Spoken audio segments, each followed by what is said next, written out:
This is Marketing. You Can't Be Seen Until You Learn to See, by Seth Godin. Introduction. A few years ago, a small team of marketers traveled to a remote village in India. They were there on a mission.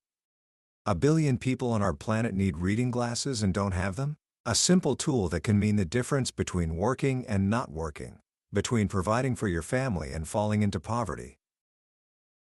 This team's organization, a social enterprise called Vision Spring, had a brilliant solution. They produced attractive, high-quality glasses for just $2 a pair and brought them directly to the people who needed them most, selling them for $3. The extra dollar was just enough to keep the whole operation going. When they set up their table in the village square, a crowd gathered. The team knew 3 things for sure. 1. Based on biology, many of the people here needed these glasses. 2. They didn't already own a pair. And 3. They had the money. The men wore traditional shirts with a front pocket, and through the thin fabric, you could see the rupees tucked inside. The process was simple. They'd hand a villager an eye test, then a pair of sample glasses. Instantly, the person could see perfectly. The magic was immediate. Then, they were offered a mirror and a choice of 10 brand new styles to buy. And here's where the mystery begins. Only 1/3 of the people who needed glasses knew they needed them and had the money to buy them. Actually bought a pair. 2/3 of them just walked away. Think about that for a moment. A life-changing product, an affordable price, and a proven need. Yet, failure. Why? This is the central question of all marketing. And for a long time, we've been getting the answer wrong. Today, we're diving into a book that fundamentally redefines this work. It's called This is Marketing, and it's by one of the most brilliant minds of our time, Seth Godin. This isn't just a book, it's a manifesto that has reshaped how we think about spreading ideas. Forget what you think you know about marketing, the loud ads, the spammy emails, the shameless self-promotion. Seth argues that true marketing is something far more generous, far more human, and far more effective. By the end of our journey today, you will see the world differently. You will understand that marketing isn't about shouting at people to buy your stuff. It's about seeing them, serving them, and leading them on a journey to become who they've always wanted to be. This is a skill that will serve you not just in business, but in every single part of your life where you want to make a difference. And it all starts by solving the mystery of why those villagers walked away. Book summary. For generations, marketing has been all around us, but we've become like fish who don't know they're in water. We've been so soaked in the landscape of logos, jingles, and billboards that we've forgotten what it's really for. We've come to associate it with hype, with spam, with pressure, a selfish act to solve a company's problem. And because of that, many of us, the ones who want to do good work, have come to feel a little bit of shame around it. But Seth Godin tells us that the compass has flipped. The world has changed. The old tricks of buying mass attention to sell average stuff to average people just don't work anymore. The internet, he says, is the first mass medium that wasn't actually invented to make marketers happy. Television was built for TV ads. Radio was built for radio ads. But the internet is different. It's not a megaphone, it's a billion tiny whispers, a series of conversations that mostly don't include you. In this new world, effective marketing is no longer a battle or a war. It's something else entirely. Godin defines it with a beautiful, simple phrase: marketing is the generous act of helping someone solve a problem. Their problem. It's a chance to serve. It's a chance to make a change you'd like to see in the world. And our only obligation is to do marketing that we're proud of. To understand this, we have to go back to that village in India. The marketers were stumped. They had a great product, but they were failing. The lead marketer sat in the sun for an hour, wrestling with this problem, and then he made one tiny change to the process. Just one. And that single change doubled the number of glasses they sold. What was it? He took all the fancy, new, plastic-wrapped glasses off the table. Now, when a villager tried on the sample pair and could suddenly see, the marketer would simply say, "Here are your new glasses. If you like them, pay us $3. If not, please give them back." That's it. He didn't change the price. He didn't change the product. He changed the story. He shifted the feeling from the risk of shopping for something new to the fear of losing something you already have. For people living in poverty, the thrill of shopping is a luxury they can't afford. The risk of making a bad choice is too high. But the pain of having clear vision taken away from you, that was a feeling they were willing to pay to avoid. This is the first and most profound lesson of modern marketing. People don't want what you make. They want what it will do for them. They want the way it will make them feel. This brings us to one of the most famous ideas in marketing, first shared by Harvard professor Theodore Levitt. He said, "People don't want to buy a quarter-inch drill bit. They want a quarter-inch hole, a simple, powerful insight. We sell the benefit, not the feature." But Godin pushes us to go deeper. He says, no one wants a hole. What they want is the shelf that will go on the wall after they drill the hole. Actually, no, that's not it either. What they want is the feeling of tidiness when they put their stuff on the shelf. Even deeper. They want the satisfaction of having done it themselves. Or the increased status they'll get when their spouse admires their work. Or maybe, just maybe, what they truly want is the peace of mind that comes from knowing their home is safe and clean and organized. So, the saying becomes, people don't want to buy a quarter-inch drill bit. They want to feel safe and respected. That's it. That's the work. We sell feelings. And there aren't that many feelings to choose from. Belonging, connection, peace of mind, status, respect. The thing you make is just a vehicle to deliver one of those emotions. Once we understand this, the whole game changes. We stop asking, "How do I get the word out?" which Godin calls precisely the wrong question. Instead, we start with two very different questions: who's it for? And what's it for? This leads us to the heart of Godin's strategy, the smallest viable market. He argues that the relentless pursuit of everyone is a trap. When you try to please the masses, you are forced to become average. You have to sand off all your interesting edges, offend no one, and excite no one. You end up making boring stuff for boring people. The alternative is to find your corner of the universe.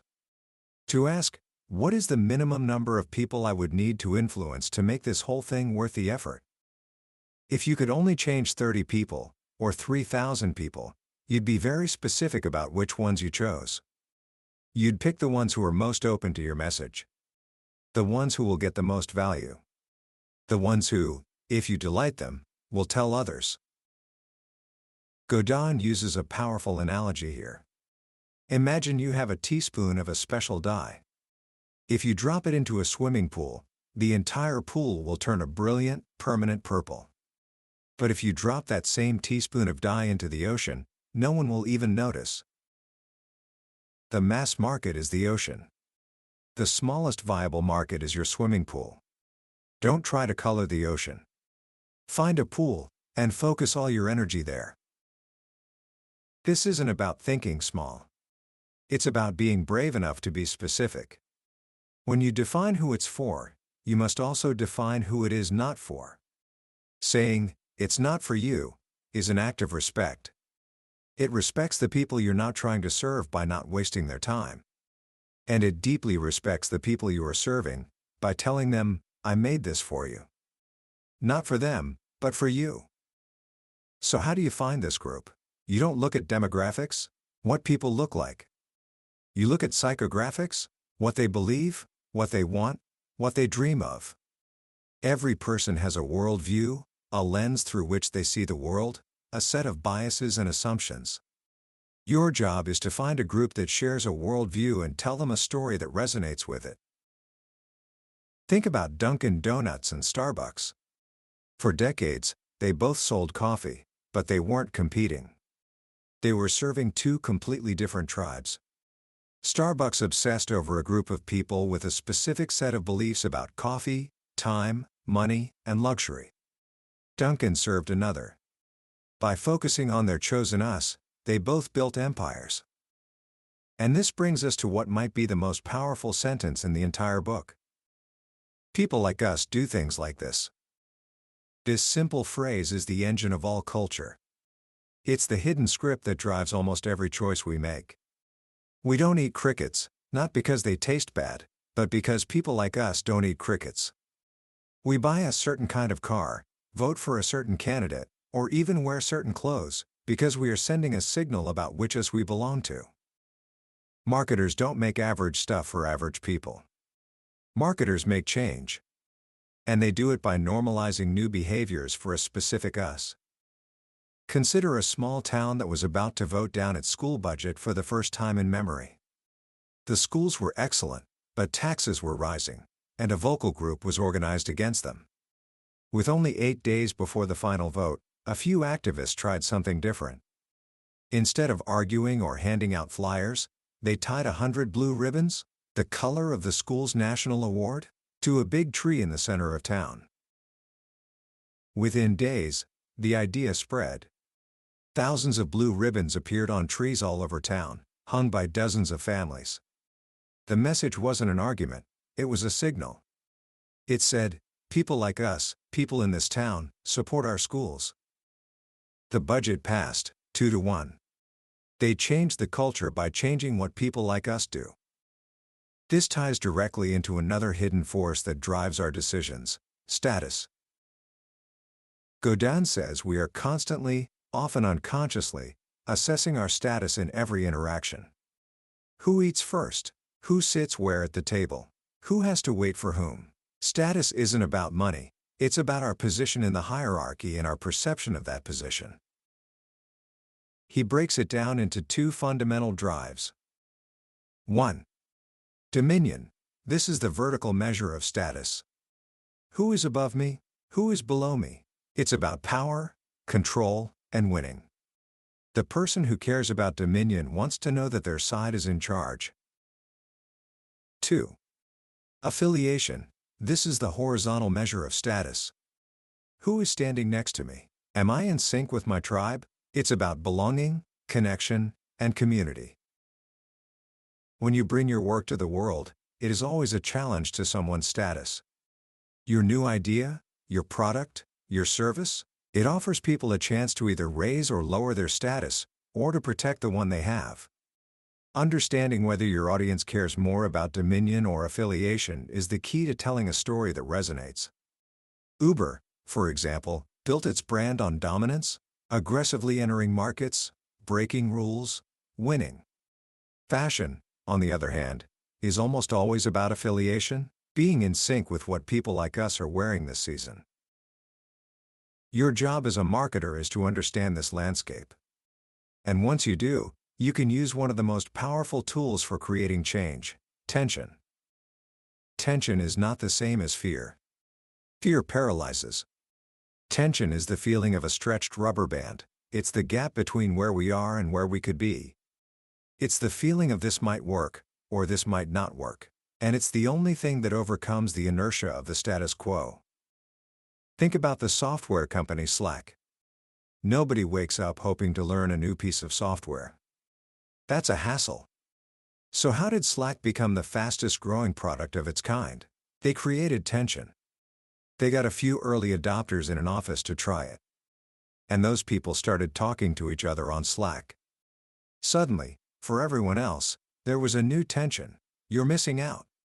People are talking about you, working on projects without you. Every day you're not on Slack, you're being left behind. The only way to relieve that tension was to sign up. Marketers create tension, and forward motion relieves it. Whether it's the scarcity of a limited edition sneaker or the social pressure of a new movement, this is how change happens. This brings us to the actual tools of the modern marketer. It's not about buying ads, it's about earning something far more valuable: permission and trust. Permission marketing was an idea Godin introduced over 20 years ago, and it's more relevant now than ever. It's the privilege, not the right, of delivering anticipated, personal, and relevant messages to people who want to get them.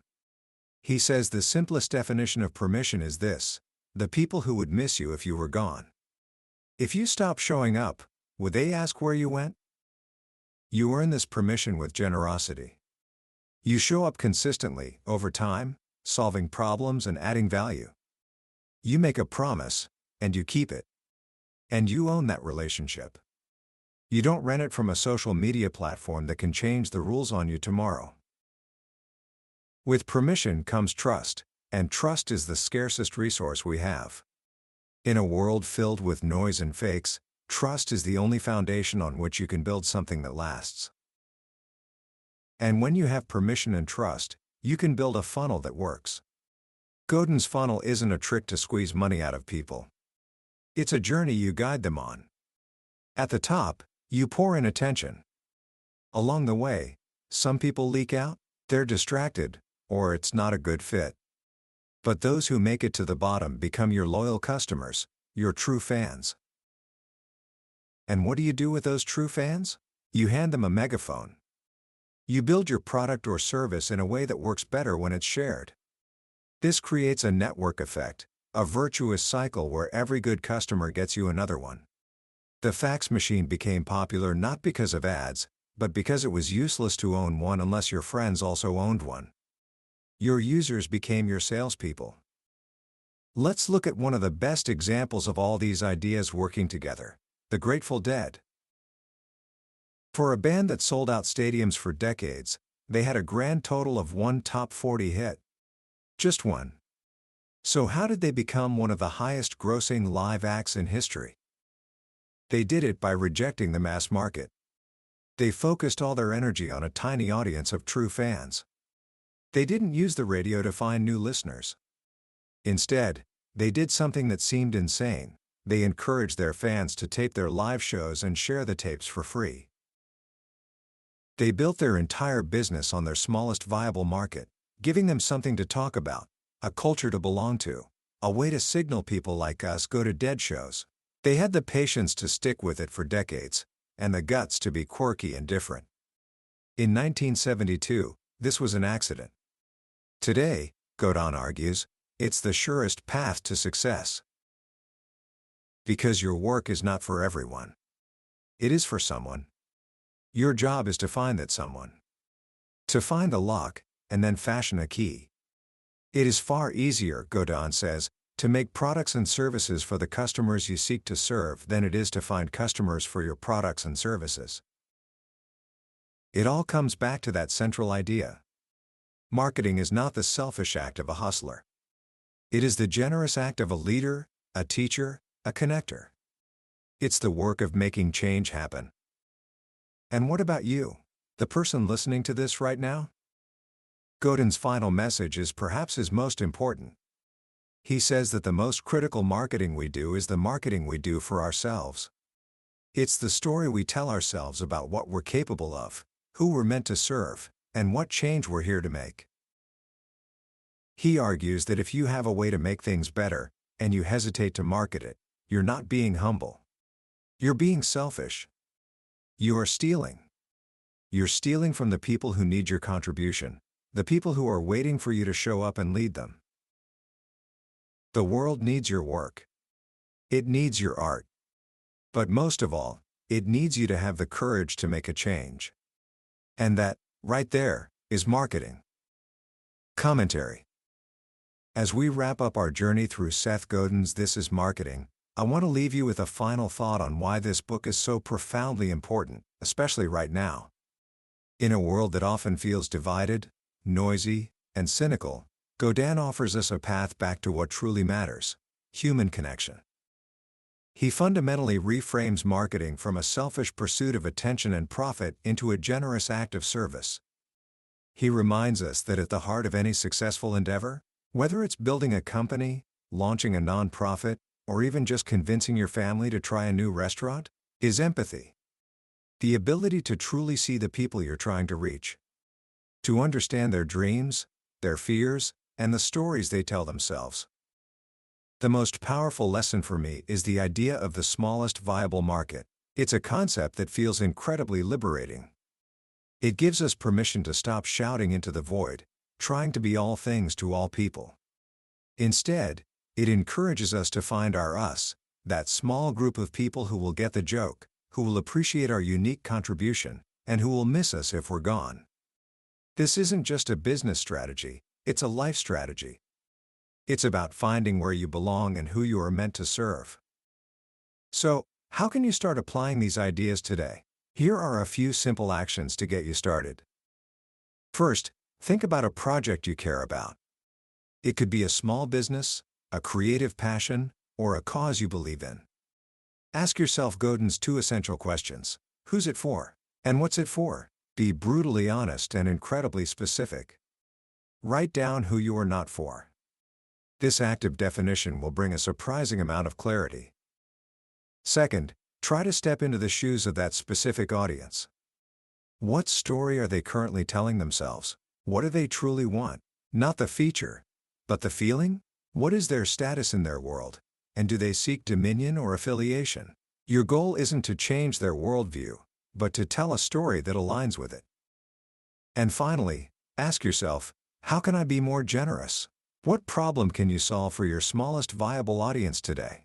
How can you show up for them consistently, earning their trust and permission one small act at a time? This isn't about grand gestures. It's about the patient, steady work of a farmer, not a hunter. Plant, tend, weed, and repeat. That was a deep dive into This is Marketing by Seth Godin.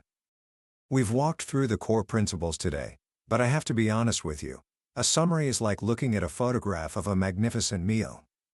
You can see what it's made of, but you can't taste it. The real magic of Godin's work is in the way his ideas settle in your mind as you read them.